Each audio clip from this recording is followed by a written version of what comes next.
The first time the package was delivered to 1423, Elmwood Drive, I thought it was an honest mistake. The GPS had led me astray, or the address was misspelled on the label.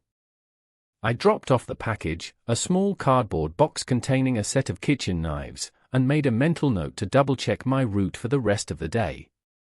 When I returned to the depot, the package was marked delivered, but no one seemed to know who had signed for it. I shrugged it off as an anomaly.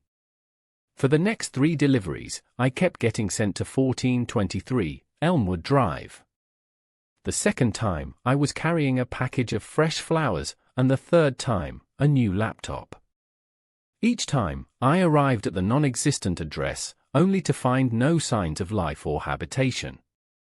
No houses, no apartments, no buildings of any kind. Just an endless expanse of empty pavement stretching out to the horizon. I started to feel a creeping sense of unease, like I was trapped in some kind of cruel joke. On the 4th visit, I noticed a piece of paper stuck to the mailbox with a single word scribbled on it: wait. The word seemed to leap out at me from the blank slate of the mailbox, and I felt a shiver run down my spine. I took a photo of the note with my phone and emailed it to my dispatcher, hoping someone would know what it meant. But no one called back, and I was left standing on the deserted street, wondering if I was losing my mind. As the days went by, the deliveries kept coming, and so did the trips to 1423, Elmwood Drive. I began to feel like Sisyphus, pushing my cart up a never-ending hill of nothingness. But each time I arrived at the empty street, something changed. A new note would appear on the mailbox, or a faint scent of smoke would waft through the air. It was as if the address itself was shifting, adapting to some unknown pattern.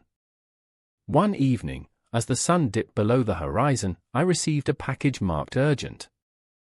It contained a small, unmarked USB drive, and a note with a single sentence: "Look for the house that's been forgotten." I inserted the drive into my truck's computer and found a folder filled with aerial photographs of the area. But instead of streets and houses, the images showed a vast, featureless plain, stretching out to the horizon. As I gazed at the screen, a message popped up in the corner: "Update available." I hesitated for a moment before clicking the update button. The computer screen flickered and went dark, and when it came back to life, I saw a new image on the screen.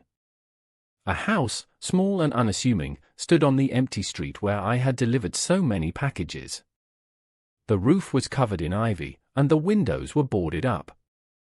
But as I looked closer, I saw movement inside. A figure, small and indistinct, was walking through the rooms, searching for something.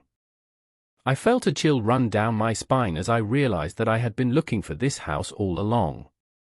The packages, the notes, the endless trips to 1423, Elmwood Drive, it had all been leading me to this moment. And as I looked at the figure moving in the house, I knew that I was staring into the face of my own obsession.